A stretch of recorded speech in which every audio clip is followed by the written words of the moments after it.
from outer space, that's who I be. Send with a message for the human race, that's who I be. The A.L.I.E.Nation show. And the A.L.I.E.N is an acronym for authentically living, intrinsically evolving naturally. Wow. And yes, so I have the honor, and you have the honor, you guys, of being introduced. This is her world premiere. Her world premiere. Miss Maria Z. Collier. Yes. Hey, alien. So, like I said, you know, I feel like definitely I am learning to be myself with everyone. But Maria is one of the few people that I can count on my hands that I can really have I can share my secret thoughts, right? And you know, and she might say, girl, I think that's crazy, but let's talk about it. Right. You know, and then we have that conversation, and whether we agree or disagree doesn't, you know, it doesn't faze her or anything like that. So she is definitely a gift and a treasure to me. And so I love the fact that I get to share her with you. Before we go into other parts of the show, tell us about yourself. Well, as she already said, my name is Maria Collier. Yes, I'm a massage therapist, but I am a healer, right? I'm a creator of a safe space for people, which I'm an artist, which creating, right? That's pretty much it. I'm simple. You know, when I think about those things, let's see. That's about it. You're a seer. You're a healer. I am those things. But we better get into that. We're gonna We're gonna get into that later. Right? Okay. I'm keeping it simple. Like, hey, I'm a creator, right? Artist, which is a creator. Yeah. I'm a healer. I'm a creator of a safe space. When we get to talking, they're gonna catch on. Yes. And here's the thing I want to share is that what I love about Maria, she's not one dimensional, that you are like you're an artist in the sense of you paint, you style, you're creative with your looks and the things you do. How do you feel about that? Yeah, I mean, so nice. And when she want to be honey, she'll get you together. She will read, as they say. I try to do it with love, right? I try to do it with love. Maria will read you. Don't play with her. Right. Don't. So okay, so Maria, this is traditional on this show, where I ask myself, I tell the audience where I am, and also anyone who's a guest on the show.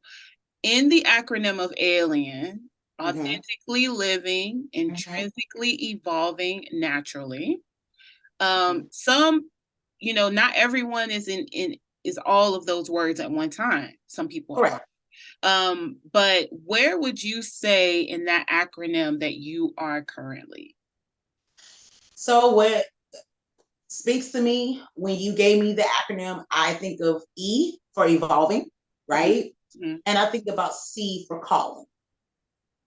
You know, in a personal space where I've been in this past year, almost two, where I have been dealing with grief, right? And grief has a way of making you evolve. And so I'm evolving not only just in my practice as far as being a massage therapist, but I'm evolving as a woman, I'm evolving as a wife, which will come back to my calling as a creator and a healer. So when I think about, which I said the two letters is E and C for evolving and calling. Okay, you done added a letter. Okay. Oh, well, I ain't know nobody add no letters now. Let's go. Because that's what I thought about. I'm like, you know, because I actually thought the original one I thought about was calling. But when you say evolve, I'm like, no, but I'm evolving. And I'm evolving in my calling of all the things that I am. I think that's beautiful. Yeah, right. I think that's beautiful. Because I think we think, you know, we oftentimes confuse, we don't think that we can evolve in a calling, or we can evolve in what we're supposed to do. And, you know, and I even feel like, you know, because it's been a year, and you guys, before, you know, we started the show, I was like, oh, friend, I miss seeing your face, you know, because I moved to Charlotte, North Carolina. She's still in Florida.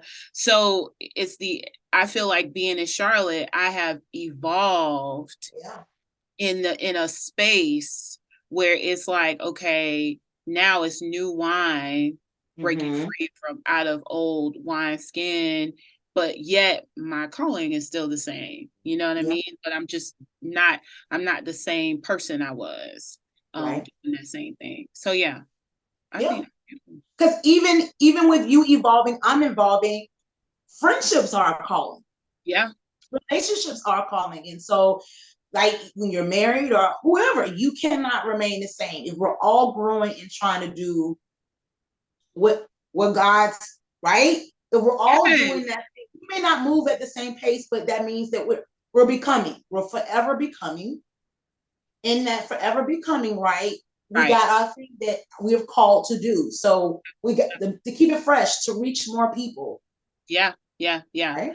And I mean, and also it's like you said something really big, and child, that's another show where we talk about the in the evolving of when you evolve. Because like literally I had this conversation a couple of weeks ago with a girlfriend who's really been growing and evolving in her life and doing some really great things healing wise. And so I asked her, I said, you know, and she made a comment to me that she was so happy that she was like, man, I still have all my same friendships. And I paused. See how you just did? See how you just see how you just said,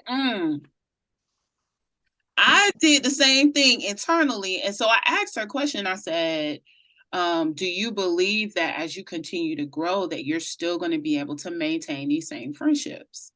And she was very adamant that yes, because, you know, she still has the same friends she's had for 20 something years. And I said, and she said, well, do you believe that that's possible? I said, hell no. And she was like, and so she didn't like that response. And, you know, and I just shared with her. She said, well, why do you feel that way? And I said, because it's not possible, because as you grow and as you evolve, if those people are not growing and evolving, doesn't mean y'all doing the same thing. Y'all could be growing and evolving, you know, but if y'all are not growing and evolving, like in some kind of way, there's no possible way that you all can operate succinctly in the same space, like mentally or emotionally or spiritually. And you know, and she said to me, you're projecting. And so, but you know, since the aliens may not know this about you, but I do. You will ask a question that will pull back a layer that people are not ready for. When you were telling me what you asked, I'm like, she wasn't ready because it hasn't happened yet. Right? She's involved in her life, but the evolving of the friendships has not happened yet. Right. Well, and this is, and listen, you guys, so me and Maria, we've been friends for a long time. And those people who know me intimately know that Maria calls me a cupcake with a rock. And lately the rock is more of a rock with a cupcake on top. you get it. At first, when I would call her that, you wouldn't get it. Now you get it. Yes. Now I totally get it, because I will come in and cut your up. You gave her, that's basically what you did. You gave her the cupcake with a little rock in it. And what she said, you're projecting. She's not ready yet. So it's okay. She'll get there. She'll get there. Yeah, so I just cut it off. I was like, okay, cool. I'm good. I heard Maria's voice in my head going, no, dear, not no. Not this time. Okay, so right. let's get to the okay. So I have a lot of questions for you, and I'm excited to talk about the power of touch. And and let me just share why I wanted to talk about this subject, why I wanted to talk about it with you, because when I first started going to you to be my massage therapist, at first I did not believe in massage therapy. I'm gonna be honest, I was not a believer. I thought it was bull.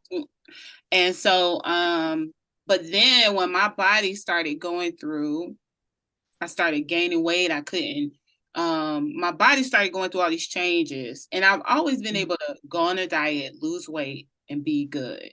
But the weight through therapy, through coaching, I realized was more psychological. It was trauma-based and things of that nature. So I had started going to a chiropractor, and that was working. And then when I went to the chiropractor, that's what said, you know, it was like spirit was like, you need a massage. And I started going to Maria. And I'm very open about the fact that I am a survivor of molestation. I was very much touched, not just one time, but multiple times by family members, and things of that nature as a kid growing up. So with that being said, a lot of trapped emotions, right? Negative energy in my body. And so I feel like my body a couple of years ago said, you cannot run from this anymore. Now I was dealing with the molestation. I want y'all to know I wasn't like running from that. But what I didn't realize was that the energy was in my body. That mentally I was working through it, spiritually working through it, but the other layer was my body. And so when I started going to, I remember the first appointment with Maria, she touched me in a place in my lower back. And it was like, ooh, it was like tender, but it wasn't like a pain. It was it was an internal, like it was an awareness. Yes, it was something that because to be honest, you guys, I don't like I never liked being touched. But I wanted to be touched. I didn't like it, but I desired. That's my physical touch is my love language. But now look at what you just said. What you just said was so significant. I don't like being touched, but I wanted to be touched. Correct. And it's your love language, right? Yeah. Truthfully, that's all of our love language. It's all of our love language. So I will just say, for me, as a massage therapist, I can't speak about anybody else, but generally, I'll say the cornerstone of what I do is I am a mirror, okay? I massage, I touch bodies, I touch muscles. Sometimes I'm led to certain body parts with no information. Sometimes I am. And it's so funny. I will say a good bit of my clientele are the same way. They're the people that say they never liked being touched. They didn't believe in massages. And you know, it's so funny because some of my clients who came to me in the very beginning, they just came because they were going through the motions, right? And then they would leave for a certain amount of time, and then they would come back. And, you know, at first, when I first started this, I did not understand that. But I will say, for me uniquely, that because I know I foster an environment of healing, right? An environment of safety, whatever that may look like. So that may look like you may want to chit chat, you may want to be quiet, whatever that is. When I touch a person, I'm fostering love and I'm fostering trust, right? And so those are cornerstones when you talk about touch. Maybe you don't like being touched because the people that have touched you, they weren't trustworthy, right? Yeah. They weren't fostering an environment or they what of love. So you didn't want to be touched by those people. But for me, when I come and I touch people, I touch you with intent. Yeah. Right? I'm so intentional about even just the energy of my room is intentional. So when I say, like I said, to go back, because I don't want to get off basis too quick, but yes, everyone's love language is touch, because babies die if they're not touched. We got people running around here in the world crazy because nobody's hugged them, no one's touched them, they're in pain. And that pain is probably tied to a trauma, a wound, a muscle, right? Yeah. So yeah. I'm just the mirror. That's as a massage therapist, I am strictly the mirror.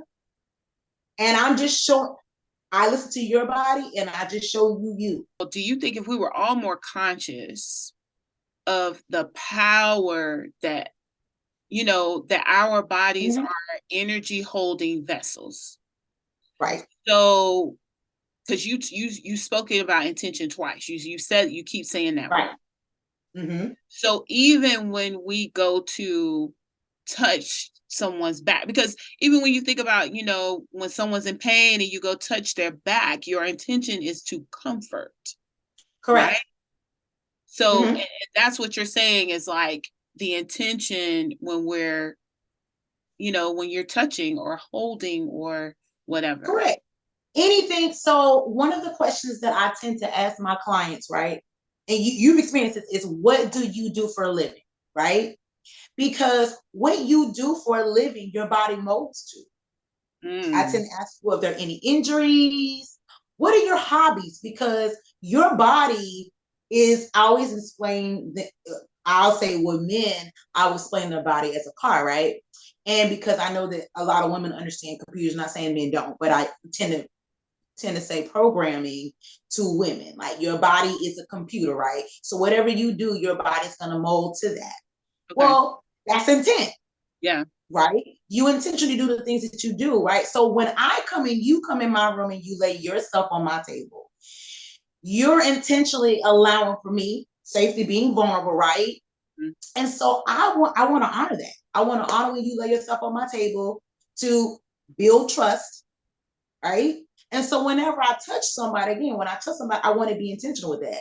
With and my, again, because remember you said I touched your lower back and you were like, that's it. Yeah. It may have been just a simple touch, but that's when you get off my table, I want you to know I've been there and then you can trust me with it.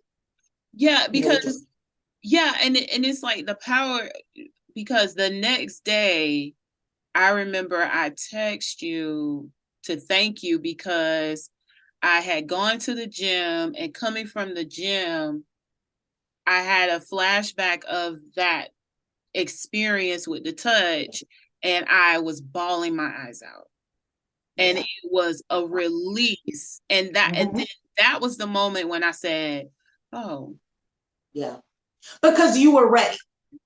Yeah. Because you were ready. So my prayer, and I think I've told you this before, we've talked on numerous occasions, of Lord, send me people that need me. And when I say that, I'm saying him. Because I'm not for everybody. My table is not for everyone. I tend to, when I get clients, if they're not in a place of wanting to, because I'll say this, I'm a partner in healing with my clients. We're partners. Oh, wow. Okay. Right? So when they come in there and they want me to do all the work, no, we're partners. We're partners. And if you want to partner with me, that's how the healing comes about. If you don't want to, you come in here, you just want a regular Swedish massage, although Swedish massages are good and they have their time, right? Right. I'm not saying that.